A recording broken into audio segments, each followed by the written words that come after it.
That was excellent. Thank you to you. Thank you to all three of you. Some great comments. There are some common themes here, obviously, and I think we can dig into these a little bit deeper, and certainly we'll entertain your questions. But the themes really are, finding finance, right? Access to capital, education, learning, like where does that capital live right now? Where can I go find it? Education around best practices for business startups, right? That's a whole conversation in and of itself. And then exposure. How do I increase exposure so that people can find me, I can find others? So along those lines, what questions do you all have? Yes. And should we come up? Is there a mic?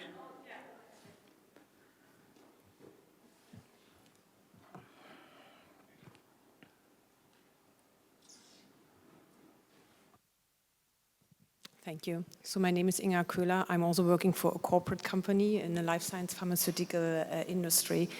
I think it was yesterday when we learned from some startups, for example, that it is a challenge for them to build a business plan for a successful rollout, not just to be successful in Germany or DACH, but then how to expand to different regions.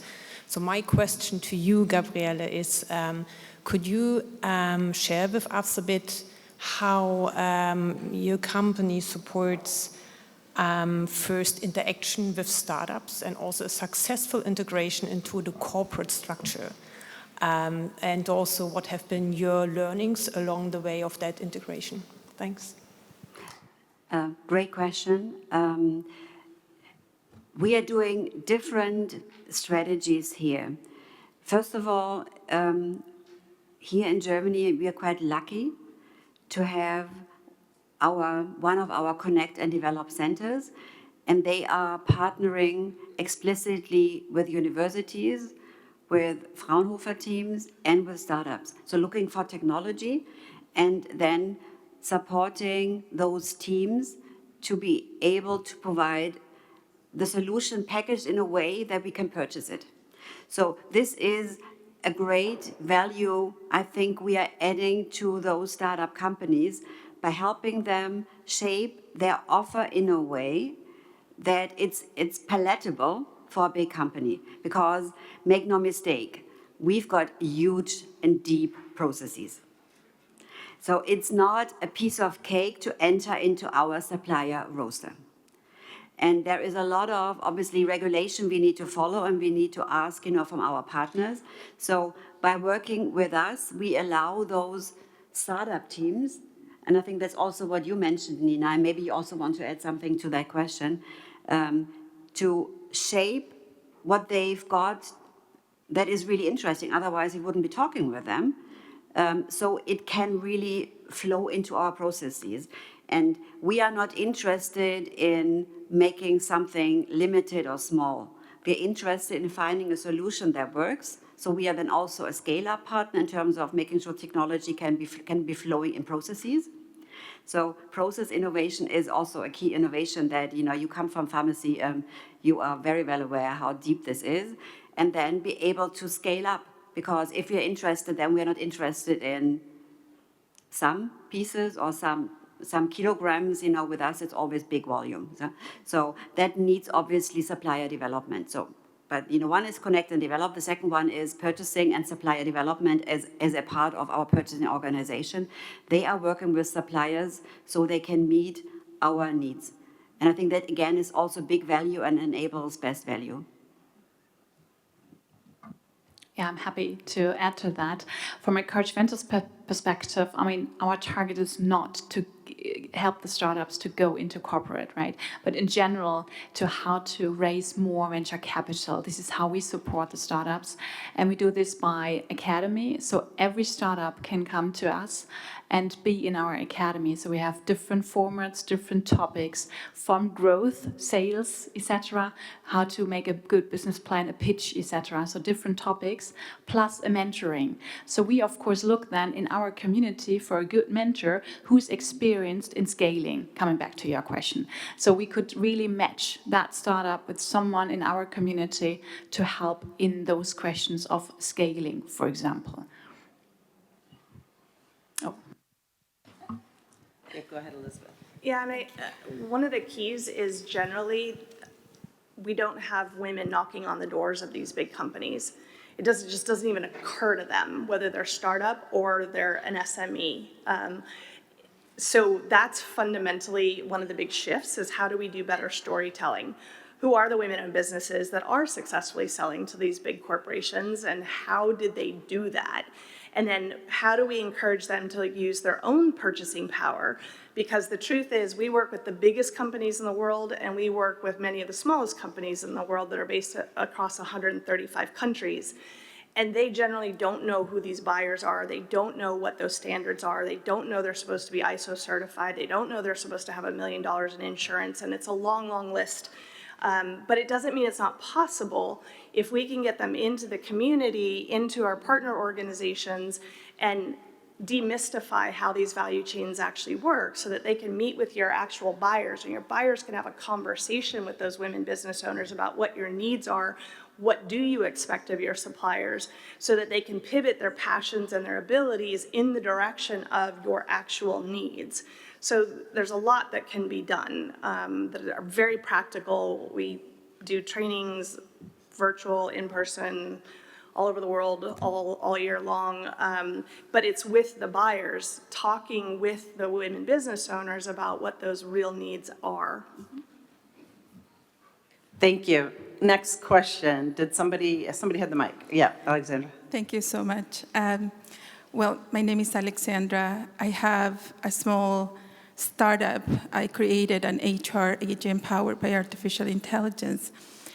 And I have to say, in the US and California, funding has been impossible, not difficult. So the last Stanford report stated that, so I'm a Latino in the US, so the 21% of the whole funding goes to Latinos. Out of that, only 1% to women, and women in tech is not even heard.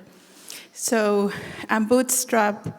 I went to my retirement plan, my savings, my credit cards, and that's how I am building a product. So this question is for Nina, and what common blind spots do you see in early stage founders when it comes to market positioning or differentiation?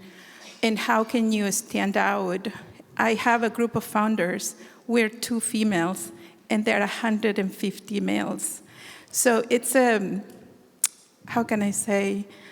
My consulting is kind of feeding the product, right? So that's the way I found to fund my dream. But what advice do you have in terms of what are the blind spots? How can we position this company in so it being seen? And thank you. Of course. First of all, sorry to hear that. Really, really sorry to hear that, your story. So my advice would be to get really like a mentor or like a help, like a coach, because I really think to look at your pitch deck and look into your coherent story. I think what we look at when we look at the startups is really to see the impact, because most of the female founders are impact driven, and then really come up with a coherent question. But we know that the VCs ask different questions to women than to men. So there are studies that the VC funds raise questions like, how are you overcoming if you're going to do losses? How do you deal when you get pregnant with that? So VC funds ask more negative questions to female founders. And if there is a man coming up, then the VC funds, oh, and how are you dealing with the growth that you will going to have, right? So this is really, so get prepared for the pitch and even use that psychologic in there, right? Because if you know that, how the VC funds are asking their questions, you can deal with that. So let's chat later, let's connect, and yeah, that will be my advice.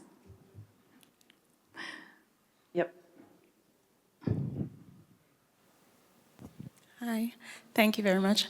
Nina, I also have a follow-up question to this. So I'm a student transitioning to entrepreneurship, and I'm developing a vaginal health test.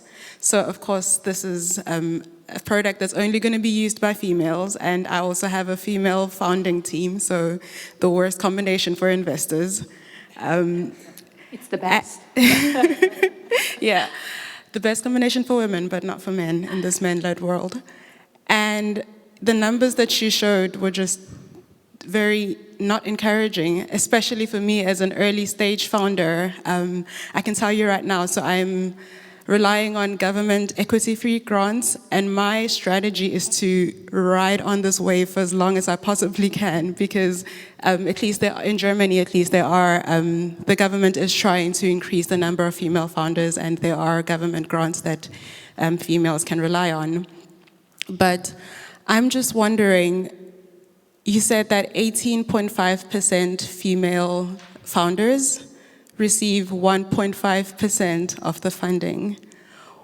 So that means that there are female founders, they are pitching to VCs, but they are receiving virtually no funding from them. What is the reason behind this? Why is it not reflected that they would get 18% of the funding? Male invest in male startups. That's the reason. And what can we do then? How can we change this? So first of all, what we do, we can get more women to be an investor, because women do invest in women. And this is why we with Encourage Ventures encourage you becoming an investor. First of all, women do have in Europe 40% of the wealth. 40% of the private financial assets are in women's hands. So why are we not using that? Why are you not all becoming an investor if you can afford that? I'm not talking about 1 million to invest. Yeah, you can even start with lower tickets. This is what we do. Start with lower tickets to get invested. And if I may add here, I think it's also important to tap into the same networks that men would tap into. So just reflecting, in that room yesterday, I'm not sure whether you've been in the negotiation part, but I found, Matthias Schraner really interesting by telling us women to, not think like men and behave like men, but understand how men think, and then also not shy away from tapping into the same strategies. I'm not sure whether you're in Germany, yeah, but there are, and I don't know how innovative your product is in terms of technology, so I don't want to give now personal, advice here. I'm happy to connect you with one organization I know separately, but there are big organizations that are looking for investment like yours, and the question is, again, visibility and access.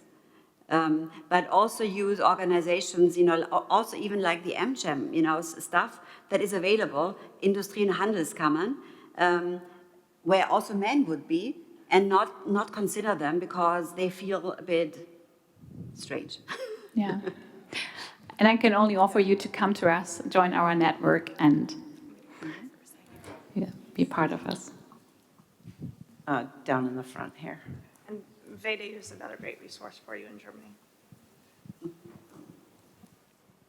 Thank you. I've been in business on my own. I worked in corporate. I was the only woman executive of a $3 billion company in the entire company. I'm from California, but that was in New York. I live in California, but I'm originally from New York. And I formed, my husband actually formed our company, which is an import-export company, and we relocated to California. It's nearly impossible as a woman to get any help. And now I work where I help US companies export over 100 countries worldwide.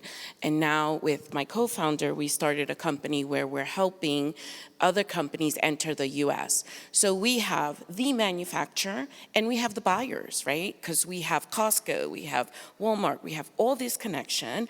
But because we're women, we cannot get funding to purchase the product because our customers, like Walmart, like Costco, they want terms. They want a lot of stuff, right? So the manufacturers in the countries, so we have to become brokers instead of becoming the importer on record, because there's really no fund available to us. So I belong to an organization called WPO, Women President Organization. And one of the things that they do is, because the women, and maybe this is something that you should look into, the women who we are in this organization, your business has to be, for retail, you have to invoice $1 million, wholesale minimum $2 million. So what we started doing within our own organization is we started lending money, and we have women investors, and we have women businesses that are worth $1 billion. And we're lending money to each other, and that's what we have to do. And you could start small, you know, but I think more organizations like that, if we work together, you know, it would give you a group of more investors, because I need funding, and it's impossible unless I do factoring, and factoring is too expensive. And then I'm the middle person, so I can't, my margin is sacrificed. So there's just a lot of barriers to be successful, at least in the United States, as a business owner. Thank you, and thank you for the impulse. Thank you for the idea. She's coming.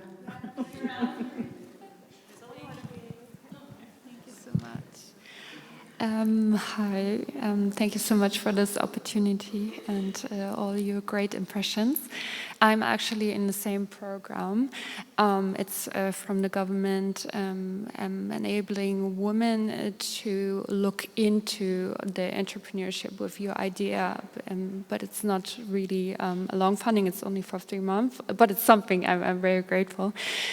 But looking into the word of entrepreneurship, to me, it is very scary. I'm still studying, so I'm having the path, like I could go to the corporate world, I could go to the entrepreneurship world. And therefore, I would like to ask you, what are skill sets or like character traits that you look for in an entrepreneur? And when is it the right time to go for investors and ask them how they like your idea? And yeah, that's a lot of questions. Okay. So as being an entrepreneur, so first of all, when we look at startups, of course, we look into the business numbers, etc., but we look into the team, of course. And if it's a team, of course, we need to look into competencies. But from a soft skills perspective, and I think this is your question where it goes to, right? So first of all, it's about passion, it's about ownership, right? And it's about courage. It's about stepping up, having courage, and really have your passion for that. Bring that to the table and show it to us, to the investor. And of course, you need endurance, right? You need to be patient sometimes. You need discipline. I think this is what a good entrepreneur in the end makes up. And use your network. Build up a network. Even if you're not an extrovert, just try to use that. Be a network. And I can add to that, I lived in the corporate world for 17 years, and I left that 6 years ago. I founded my own company, and it was the best decision in my life. I will never, ever regret that. Okay? But all the qualities you're talking about are also the qualities we're looking for. So this is why we are also hiring from universities like the WHU that have a big, entrepreneurship program, because also, during your studies, when you experiment in entrepreneurship, and a lot of entrepreneurship is experimentation, ownership, passion for winning, leadership, all these traits are valuable experiences. So, given you are, belonging to the very young community in here, life is not just very linear and can be planned. So if you start in a corporate, probably you can also pick up stuff you can do later on as an entrepreneur, or we also are hiring people who started having their own company and they start working for us, this is valuable experiences. So it's not just an either or, but it's fantastic to have the passion to improve the world, and then this is a great place to start looking for opportunities, be there in your own company or come work at P&G. You know, we are never lose an opportunity for making a pitch. And I would also add to that is, find your group of people, right? Find that support. I mean, we're very fortunate. I mentioned I belong to NABO, an organization that has other entrepreneurs in it, right? Whether it's your community or nationally, but find your group of people that you can use as sounding boards, as mentors, as support. Yeah, perhaps I can add to that. I think what we also, what we're also lacking in that case are role models, right? So we have a program in Germany that's called Vorbildunternehmerin. And so to be a role model and to give young ladies like you really the courage and to really empower them to, also start in that business. Sorry, Elisabeth, now you're going. Sorry. No. I also just remember it's a $100 trillion global economy. There's plenty of money out there. You really need to think about what is it the world is willing and able to pay for and align your passion and what you care about with that. Because so often we start things and there's not really a buyer. So really think about what is it someone would pay for, because the truth is, when you asked at what point do you knock on the door of investors used to invest in ideas. They rarely do that. You have to come to the table with actual revenue. If you come to the table with customers, with revenue, with a purchase order that you can do financing against, the banks and the investors are more likely to chase you, but you really have to demonstrate that they're going to get a return on their investment.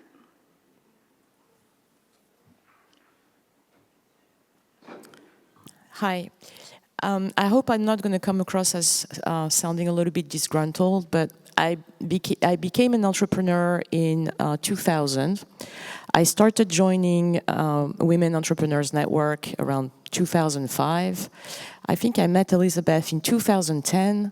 And that year we were talking about the fact that women entrepreneurs did not have access to equity, that there were solutions such as women investing in women, specific investment funds.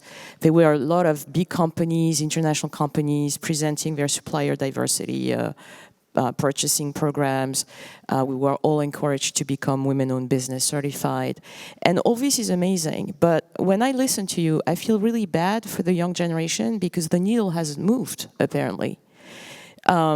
Which makes me think that there has to be something else, that this is not enough, that we should re-engineer the process, change our framework. But I mean, this is just, or we're looking at data that are statistic percentages, but we're not looking at in absolute value, and maybe the volume of money that's being distributed is so much bigger. But so what are your thoughts on what else can be done to break that cycle? Because obviously this is, and all what you're doing is amazing, and all the power to you, ladies, but clearly it's not enough. So how can we help the younger generation?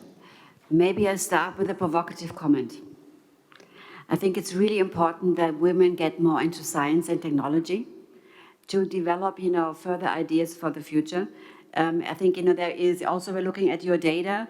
It is fantastic that we've got ideas on social empowerment and we need them, but we also need to play across the entire field of business in order to tap into more potential. Whenever, we are working with technology startups, with women, this is fantastic. And I also have examples I can name that, to your question, we've been able to help shape ideas and really make them big, and which allowed the companies then to get capital on the market and further grow. But looking at least in Germany, on the startups, too few women are involved on technology startups. Unfortunately, I think that's part of the truth. There's a huge misalignment with what women provide and with where the real money is. Where the big money, the multi-million-dollar contracts, there is a massive misalignment. And so it is painfully slow to do this kind of work. And it is hugely underfunded. there's almost no money available for the ecosystem players to be able to do this work at scale. So there is a lot of work to be done, and I share in your frustration. Yeah, I would like to add to that. I've shown the number that last year the startups in Germany, at least, have raised 7 billion euros. Perhaps you remember that. But guess how much money is out there in private financial assets in Germany? It's 9,000 billion euros. 9,000 billion euros, and only 7 billion euros have been invested as venture capital. This is less than 0.1%. Less than 0.1% in Germany goes into venture capital. That means we, from a culture perspective, are not investing in our own entrepreneurs. We buy shares, we buy ETFs or whatever, but we are not investing as society in our own entrepreneurs. And I think this is the biggest mistake we as a society can make.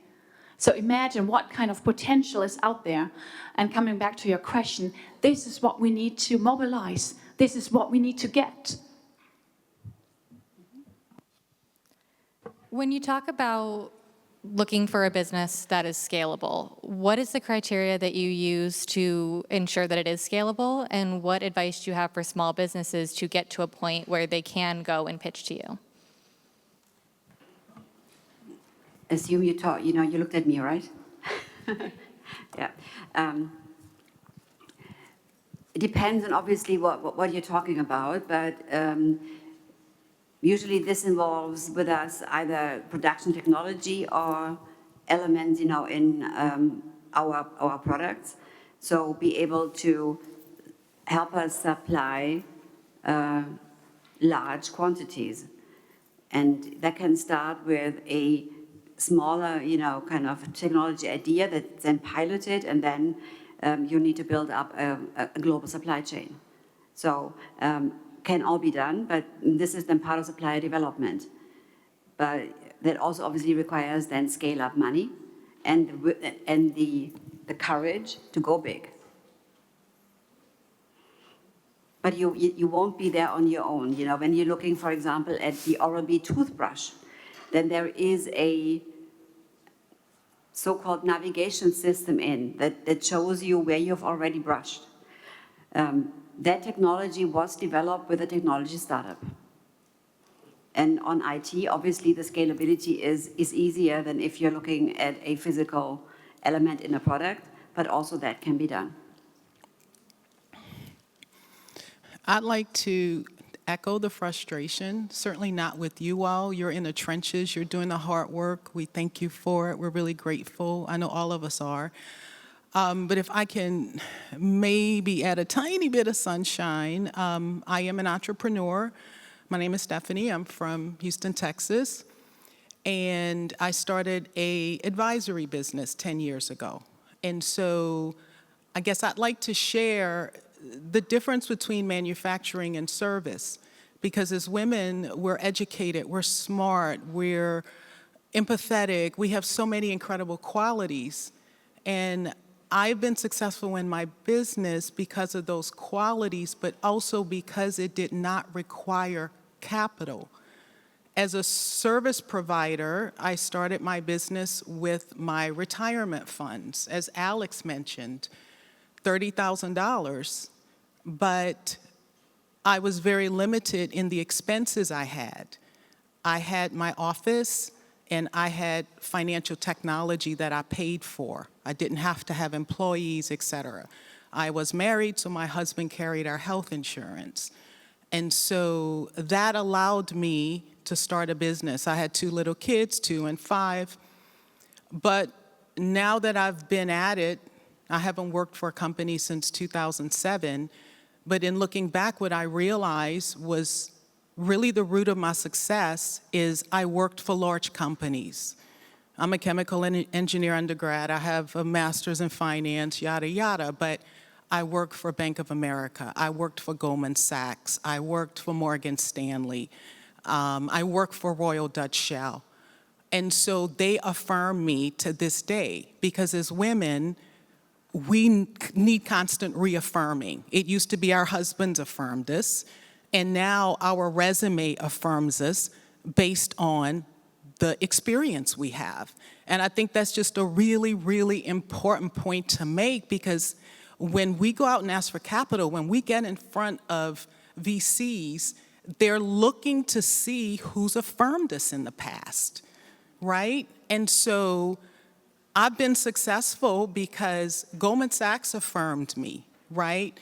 Now, for the younger generation, the opportunities are not there as much. That is a fact. And so we can talk about supplier diversity, and that's really important, but we also need to continue that pipeline for women so that we have the education and we have the experience and we build the resume. I'd also like to say my clients came from my corporate experience. My first huge client was my first boss when I was 21 years old. And if I look at my client base, it's all the people I met and worked with along the way within the companies who knew me as a person and my work ethic and whatever. And that's been the key to success. So the young lady who asked about entrepreneurship versus corporate, I just don't see a way to do it without that experience, without that resume, if you're gonna require money, right? So, and I think the last thing I'll say is you have to have a plan for failure, and there's nothing wrong with that. I put 3 years of expenses in the bank with my retirement funds and said, if I can't make it after 3 years, I have to go back to corporate America. That's fine. Thank God I didn't have to, but if I had, that wouldn't have been failure. I'm going to interject for the young lady in the room. I was a member of the youth forum yesterday. Even if you don't have a big company validating you, the only thing able to validate is by doing. Just do. That's true. By doing, not by your VCs, by doing. You don't need a big firm.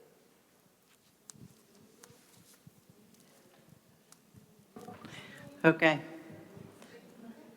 Next question up here.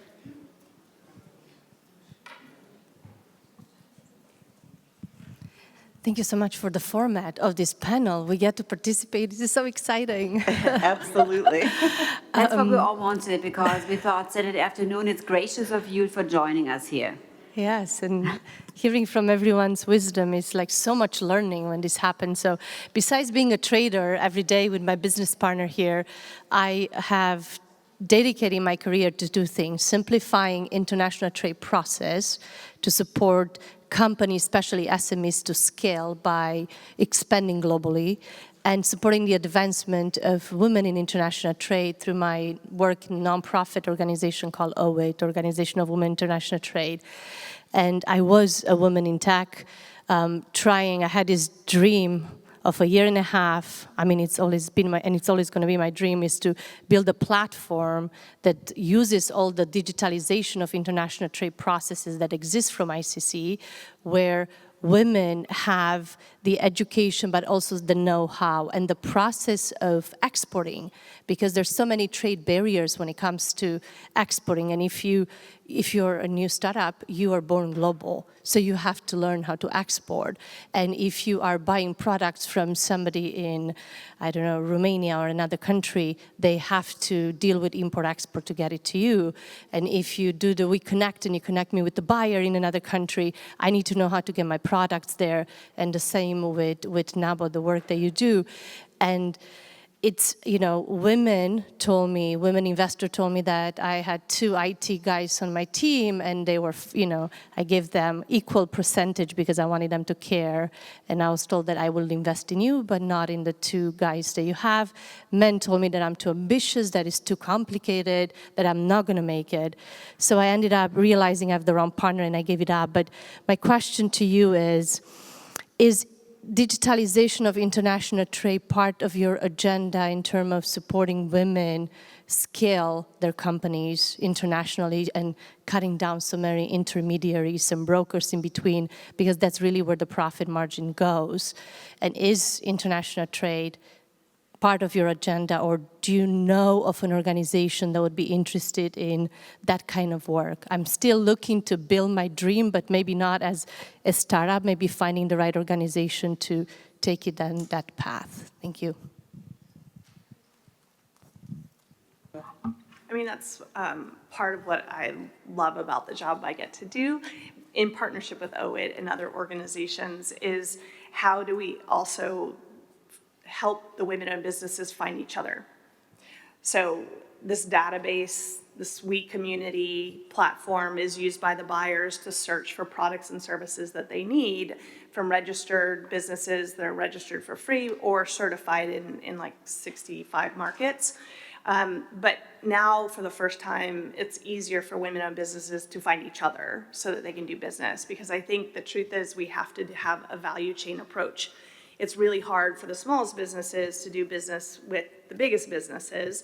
And so if you can if you can do your research and try to understand within an industry sector, how does that value chain work? Who are their prime suppliers, their first tier suppliers that sell directly to the big companies? Who are those organizations? And then how does their value chain work? So if you can get in as a fifth tier supplier to Amazon because you've learned how to sell and you get a smaller contract, there's less burden, there's less requirement, and then you can get in there, demonstrate that you can do this work, and then you can take on more work and become a third tier supplier, and then a second tier supplier or subcontractor, and eventually then you have that credibility to get into being a direct supplier. So, but doing it along the way, and we do find that when women win these contracts, they'll often use the database to find subcontractors. To be able to do the business and to be able to compete. The larger buyers are looking for companies at scale, as we've heard, that can give them that either local, regional, or global footprint. So they prefer to buy from one supplier that offers corporate gifting, but that corporate gifting company is able to find corporate gifts from multiple different places, different price points, different types of gifts, but they aren't set up to do business with 100 suppliers if they can find one supplier. So if you can get into that value chain and figure out who are those prime suppliers that would benefit from what you have to offer, then that's just a really powerful way to get in.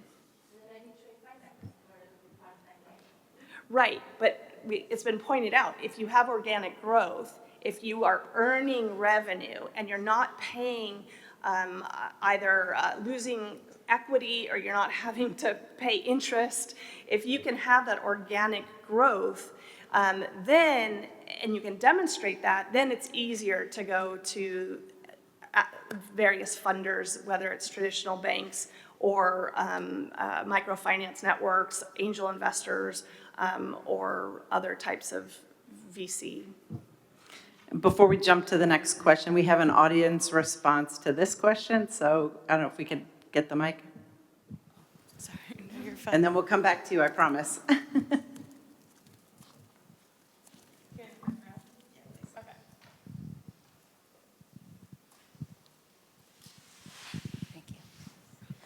Hi, I'm Lisa, and I am a part of NABO. We actually have an international delegation here.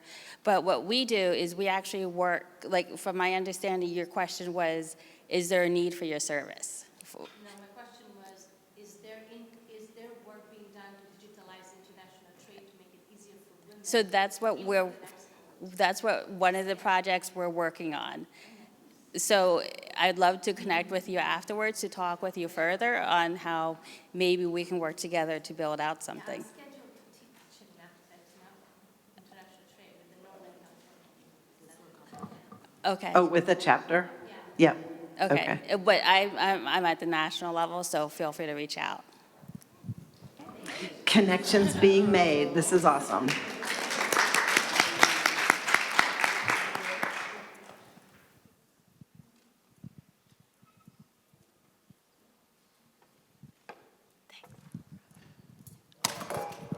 Good start.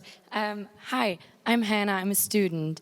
And this question, it might be a little bit out there, but I was wondering, how can you combine entrepreneurship and having your own business and being a mother? Because I've been playing with the idea of being an entrepreneur, but all I've ever really wanted, the one goal I've set for myself in my life is to be a mother. And I don't want to do either half-hearted. And of course there's childcare, and that's important. And I personally would want to spend as much time with my family as I ever could. And that's much easier in a corporate world. But I don't think I want to, no? Do you have any advice? Or I would love to hear from you, because that's really the one thing holding me back.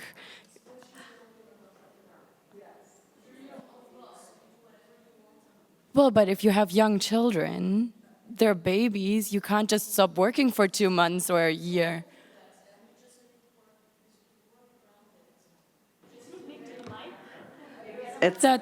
It's called pockets of time. That's incredible, because I don't think people speak about that enough, and I would really love to hear more about it, if you had any advice or personal stories.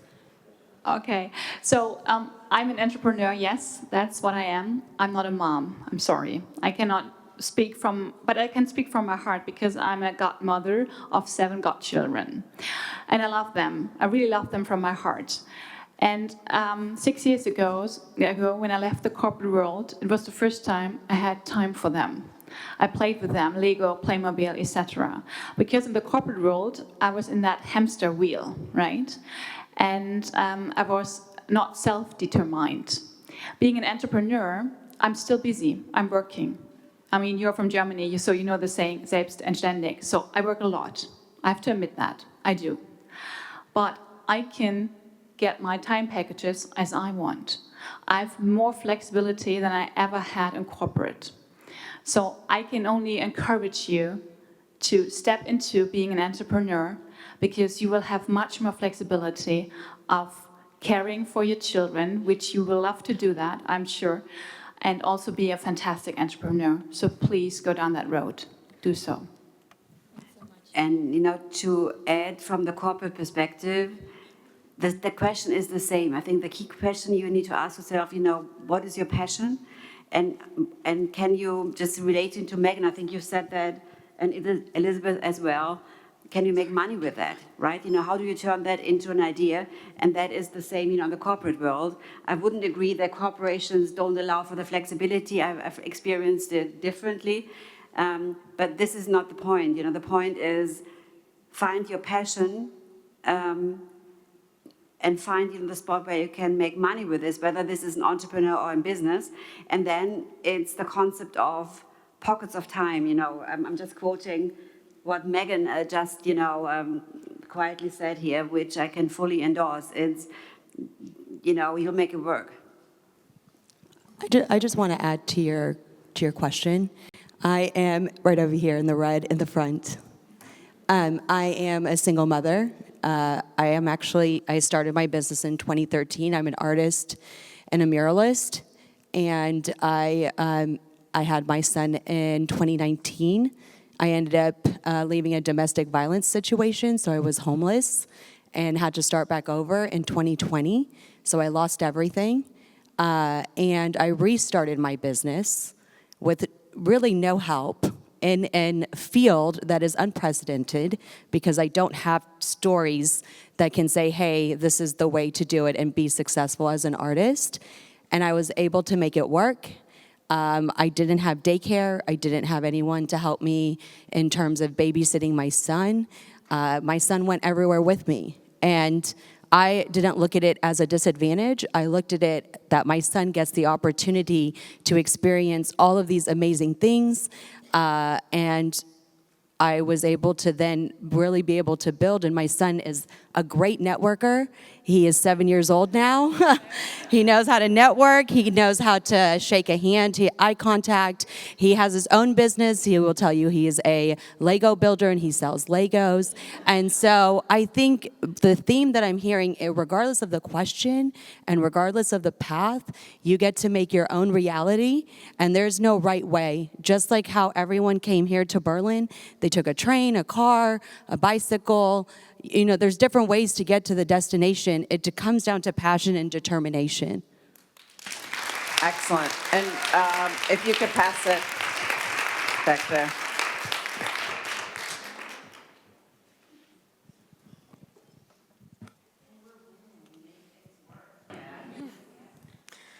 Thank you. I think this was just wonderful what you said, and I think there's one more thing I would like to add. Also on what was said on this side, you also have to think about your personal situation and also how important financial safety is for you. Do you have a network that helps with maybe childcare?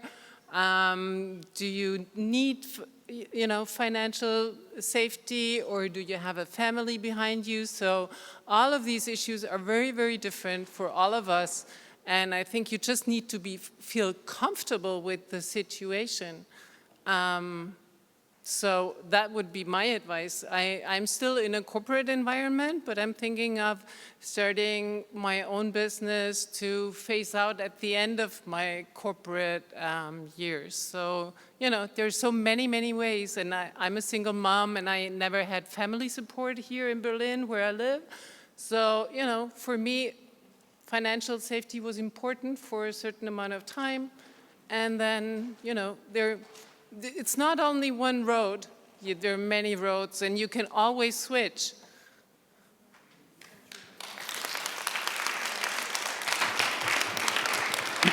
Okay, I think we've got time for one final closing question. And then we'll hear from our panelists, closing thoughts. Thank you so much. You mentioned that we needed to learn to tell our own story. What are some tips and tricks that you can offer us to help us tell our story better? Does it go to me? For all of you, please. Okay. All four of you, yes. So be authentic, I think, to really don't make it up. Really come up with your story, be authentic. This is what I've always been, and living the integrity. So this is my advice for that.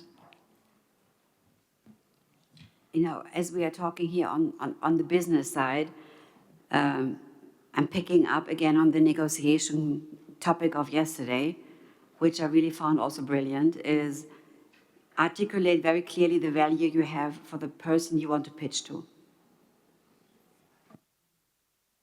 And then finally, just get comfortable with technology. A lot of the stuff that you talked about, how do you want to have children and want to, start a business or get a job? The great thing about, maybe the bad or the good, I don't know, but is that we're going to come in and out. We're going to come in having a job. We're going to have families that vary. We're going to have the gig economy allows you to have a side business, or you could, really dive in and have a business and maybe succeed, maybe fail, learn from it, get a job, pay your bills for the business where you lost the money, and then get back in there with a lot of knowledge, a lot of experience of what you would do different in your second business. You have so many choices. Sometimes it's overwhelming, but if you want to tell your story, we're going to have to get real comfortable with using technology, depending on how big you want that story to blow up.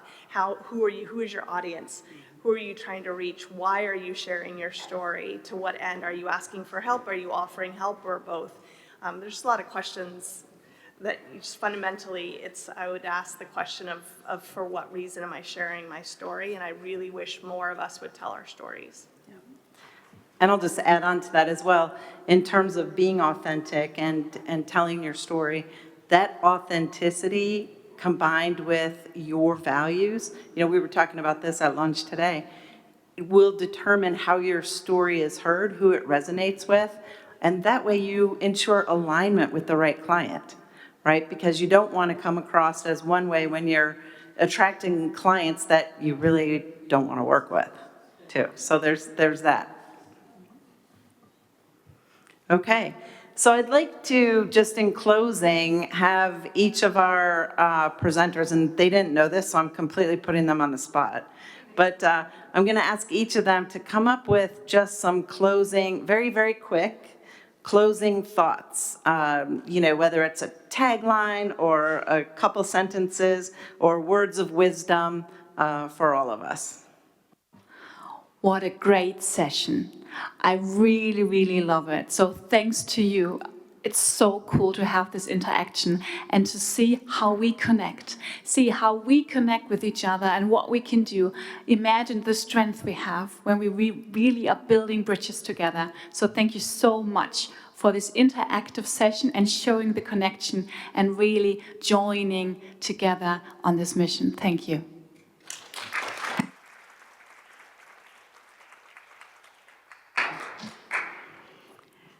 Absolutely, Nina. It's awesome to see how we already built a network, a group. So I've got two closing thoughts. The first one is on mentorship.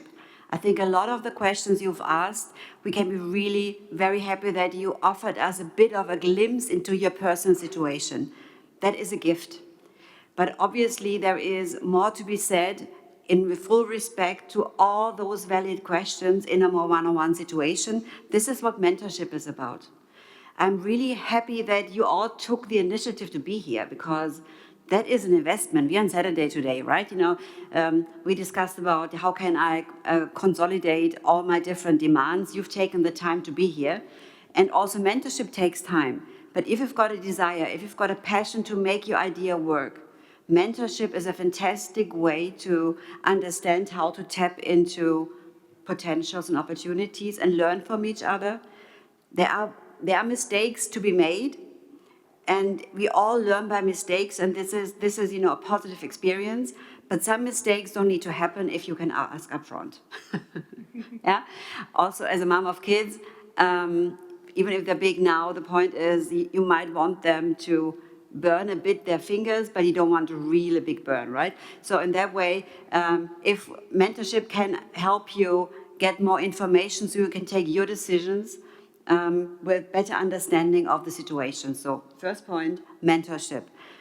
And second point, coming here from a big corporation, we're looking for ideas, always. We're looking for better solutions, always. Tap into the potential, don't shy away, and there are people in our company, even, it's big, to help you come on board.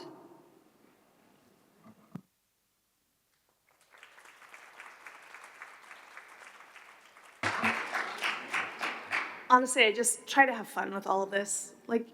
It's an overwhelming world we're in right now, and just know that you're not alone. You're part of this community within the summit, and you have an opportunity to take what you've learned and who you've met back home for all those who couldn't be with us. So that is our role, that is our responsibility, and it's our honor to get to do that. And so it's really the so what. It's great to have these conversations. What matters is what we do after today. So please help me thank the panel and our moderator, who did an amazing job, Megan, and the NABO community.